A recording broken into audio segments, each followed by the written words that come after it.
اعوذ باللہ من الشیطان الرجیم، بسم اللہ الرحمن الرحیم۔ آج میں سید ابوالعلا مودودی رحمۃ اللہ علیہ کے حوالے سے بڑی مختصر آپ کے سامنے بات کرنا چاہوں گا۔ دیکھیں، مولانا مودودی رحمۃ اللہ علیہ اپنے حصے کا کام کر کر اس دنیا سے چلے گئے۔ اللہ سبحانہ و تعالیٰ ان کی قبر کو نور سے بھرے۔ اللہ سبحانہ و تعالیٰ انہوں نے جو بھی کوششیں کی ان کوششوں کو ان کے لیے صدقہ جاریہ کے طور پر قبول کرے۔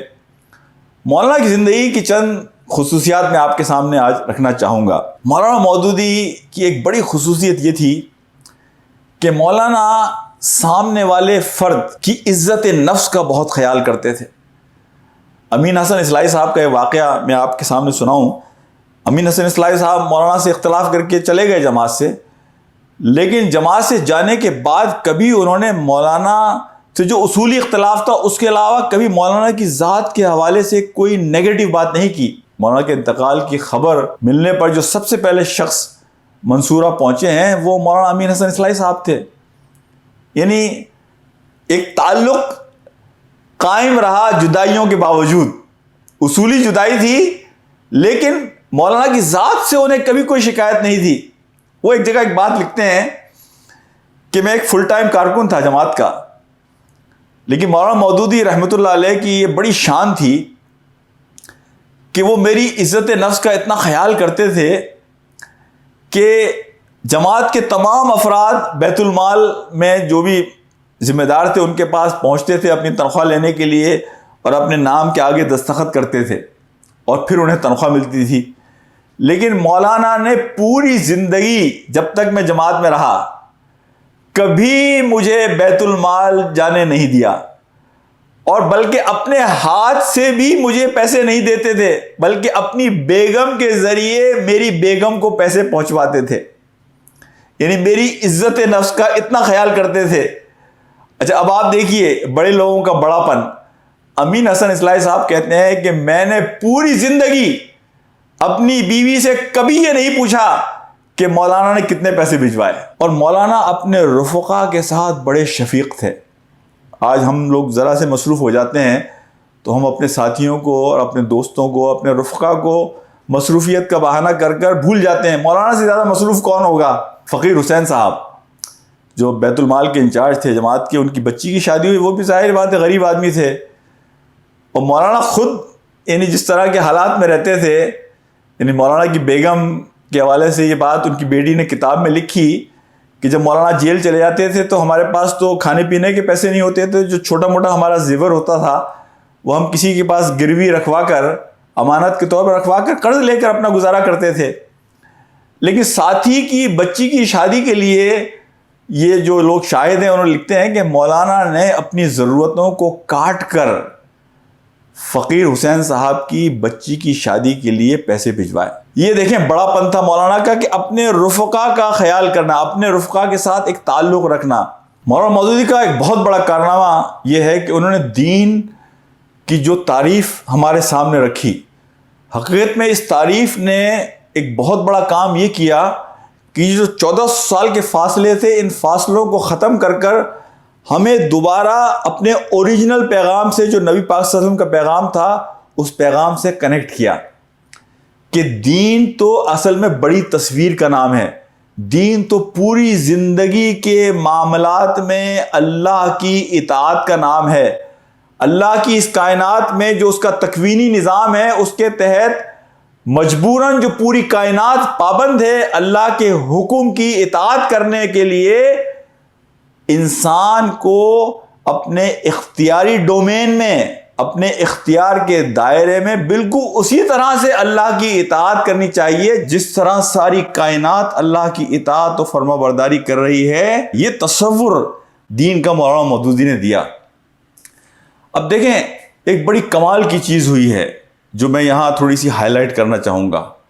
اسلامی تاریخ کو دیکھیں کہ 40 سال نبی پاک صلی اللہ علیہ وسلم اور خلافت راشدہ کا زمانہ رہا ہے کہ اسلام اپنے عروج پر رہا، اس اوریجنل فارم میں کہ جس فارم میں نبی پاک صلی اللہ علیہ وسلم نے اس قافلے کو جاری و ساری کیا تھا۔ اس کے بعد ہم دیکھتے ہیں کہ ملوکیت آئی۔ ملوکیت کے زمانے میں جو لوگ خلیفہ بنے وہ دین کے معاملے میں علماء سے رجوع کرتے تھے، اس لیے کہ ان کی اپنی معلومات و علم اتنا نہیں تھا۔ شاہ ولی اللہ رحمۃ اللہ علیہ اس کتاب میں اختلافی مسائل میں اعتدال کی نوعیت میں ایک بڑی اہم بات لکھتے ہیں. وہ لکھتے ہیں کہ جس دن سے خلفائے مسلمین رابطہ کرنے لگے علماء سے اپنی لا علمی کی بنیاد پر، دین میں یہ رواج پڑ گیا کہ لوگ دین کا علم اس لیے حاصل کرتے تھے کہ وہ بادشاہوں کے دربار تک رسائی حاصل کر سکیں. یعنی دین معاش کا ذریعہ بن گیا، دین بڑے لوگوں تک رسائی کا ایک ذریعہ بن گیا. تو شاہ ولی اللہ رحمۃ اللہ علیہ کہتے ہیں کہ اس کے بعد ایسے لوگ ناپید ہو گئے کہ جو اخلاص کے ساتھ صرف اللہ کی رضا کی خاطر دین کا کام کرنے والے ہوں، دین کے بارے میں کوئی رائے دینے والے ہوں. یہ جو شاہ ولی اللہ کی میں نے آپ سے بات کہی کہ علماء پیدا ہوئے دنیا بنانے کے لیے، تو اس کی ایک میں مثال دوں. یزید بن مالک جب خلیفہ بنے تو علماء کا ایک بہت بڑا وفد ان سے ملنے کے لیے آیا، اور ان علماء نے بڑی شاندار تیاری کے ساتھ آ کر یزید بن مالک کو کہا کہ نبی پاک صلی اللہ علیہ وسلم کی حدیث ہے کہ جب اللہ کسی کو خلیفہ مقرر کرتا ہے مسلمانوں پر، خلیفہ کوئی بن جاتا ہے مسلمانوں پر، تو اللہ فرشتوں کو حکم دیتے ہیں کہ اپنے قلم رکھ دو، اب اس خلیفہ کا کوئی حساب کتاب نہیں ہوگا، یہ جو کچھ کرے معاف ہے. یزید بن مالک نے وہیں بیٹھے ہوئے امام زہری رحمۃ اللہ علیہ سے پوچھا کہ امام زہری یہ جو کہتے ہیں یہ علماء، کیا یہ صحیح ہے؟ امام زہری نے ہمت سے کام لیا اور انہوں نے یزید بن مالک کو کہا کہ خلیفہ اور نبی میں کوئی مقابلہ ہے؟ اللہ جب نبیوں کے بارے میں قرآن میں یہ کہتا ہے، سورہ صاد کی آیت نمبر 26 پڑھی امام زہری نے، جس میں اللہ سبحانہ و تعالیٰ حضرت داؤد علیہ السلام کو اس بات کی تنبیہ فرماتے ہیں کہ تم لوگوں کے درمیان حاکم بنائے گئے ہو اور اپنے فیصلے انصاف کی بنیاد پر کرنا. اللہ سبحانہ و تعالیٰ تنبیہ فرما رہے ہیں حضرت داؤد علیہ السلام کو کہ اگر تم نے انصاف کی بنیاد پہ فیصلہ نہیں کیا تو تمہارے لیے اللہ کی ناراضگی اور سزا ہوگی. یعنی اللہ جب نبیوں کو نہیں بخشتا، ایگزیمپٹ نہیں کرتا، معاف نہیں کرتا، تو امام زہری کہنے لگے کہ خلیفہ کو کیسے کرے گا؟ تو یزید بن مالک نے امام زہری سے کہا کہ دیکھو ایسے علماء ہیں کہ جو ہمیں مرواتے ہیں. تو میں بات یہاں یہ کرنا چاہ رہا ہوں کہ یہ پوری تاریخ ہماری ہے، وہ امام مالک ہوں رحمۃ اللہ علیہ، وہ امام شافعی ہوں، وہ امام ابو حنیفہ ہوں، وہ امام احمد بن حنبل ہوں، ایک پوری لمبی فہرست ہے. وہ ہمارے زمانے کے سید قطب ہوں، حسن البنا ہوں، یعنی ان کو سزائیں دلوانے والے اور ان کے خلاف ایک جتھا بنانے والے بڑی تعداد میں وہی لوگ تھے کہ جو ہمارے علماء ہیں. تو اس کی وجہ یہ ہے کہ دین جب کاروبار بن جائے تو آدمی صحیح بات نہیں کر سکتا، آدمی حق بات نہیں کر سکتا، اسے اپنی روزی کی فکر زیادہ ہوتی ہے. تو حقیقت یہ ہے کہ یہ ایک اپرچونٹی ہمیں ملی مولانا مودودی رحمۃ اللہ علیہ کی صورت میں کہ ہم اس دین کو دوبارہ ریوائیو کر سکیں انہی بنیادوں پر کہ جن بنیادوں پر نبی پاک صلی اللہ علیہ وسلم نے اس دین کی بنیاد اٹھائی تھی. جو امام مالک نے کہا تھا کہ دین دوبارہ ریوائیو ہوگا، دوبارہ قائم ہوگا اسی صورت میں کہ ہم انہی بنیادوں پر کام کریں جن بنیادوں پر نبی پاک صلی اللہ علیہ وسلم نے کام کیا. تو یہ ایک بڑی نعمت تھی. یعنی ہم نے کفران نعمت کیا کہ ہم نے اس نعمت کو ٹھکرایا. ہم اللہ سبحانہ و تعالیٰ کے یہاں اس کے جواب دہ ہوں گے. مولانا مودودی کا کوئی نقصان نہیں ہوا، حسن البنا کا کوئی نقصان نہیں ہوا، امین حسن اصلاحی صاحب کا کوئی نقصان نہیں ہوا، سید قطب کا کوئی نقصان نہیں ہوا. نقصان تو اس امت کا ہوا، اس قوم کا ہوا. آج بھی ہمارے پاس یہ اپرچونٹی ہے کہ ہم اپنے پیغام کو انہی بنیادوں پر اٹھائیں جو بنیادیں نبی پاک صلی اللہ علیہ وسلم نے ہمیں دی تھی. ہم آج بھی دیکھتے ہیں کہ لوگ یہ بات کرتے ہیں اقامت دین کی کوئی ضرورت نہیں ہے، اسلام تو بس ایک انفرادی معاملہ ہے، اپنے آپ کو سنبھالو، اپنی نمازوں کو دیکھو، اپنے بچوں کو دیکھو، اپنے کاروبار کو دیکھو. بخدا یہ لوگ اللہ کو کس طرح سے جواب دیں گے کہ جو دین میں ایک فتنہ کھڑا کرتے ہیں، خرابی پیدا کرتے ہیں. اللہ کے دین کی اقامت کا کام کرنا، اس دین کو انہی بنیادوں پر اٹھانا جو نبی پاک صلی اللہ علیہ وسلم نے ہمیں دی ہیں، ہر مسلمان کے اوپر فرض ہے.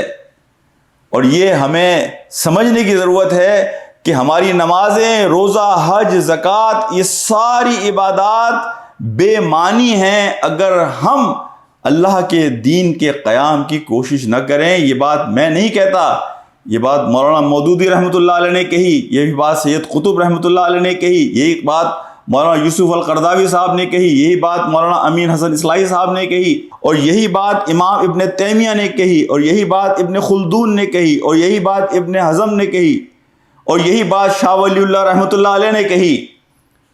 تو یہ بات کوئی نئی بات نہیں ہے. لیکن وہ لوگ کہ جو اللہ کا خوف رکھ کر بات کرتے ہیں، اپنی روزی کی فکر کیے بغیر اللہ کو اپنا گواہ بھر کے وہ حق بات کرتے ہیں، ان سب نے یہ بات کہی کہ اس دین کا قیام ہر مسلمان کے لیے فرض ہے. ایک اور اعتراض لوگ کرتے ہیں کہ مولانا مودودی نے سیاست میں آ کر، یعنی دین میں تو اصل میں نماز، روزہ، حج، زکوٰۃ، اور یہ سیاست کے ذریعے جو کام کیا مولانا مودودی نے، یہ حقیقت میں دین میں اس نے خرابی پیدا کی. اگر مولانا مودودی رحمۃ اللہ علیہ وہی راستہ اختیار کرتے کہ جو بہت سارے لوگ انہیں تجویز کرتے تھے کہ آپ سیاست کو ترک کریں اور صرف لوگوں کے ذاتی تزکیے پر فوکس کریں، نماز، روزے، حج پر فوکس کریں، تو بخدا آج پوری دنیا میں آپ کو جو انقلاب کی صورتیں نظر آتی ہیں، آج ہمارے نعروں میں اور جذبوں میں جو جوش اور ولولہ نظر آتا ہے، آج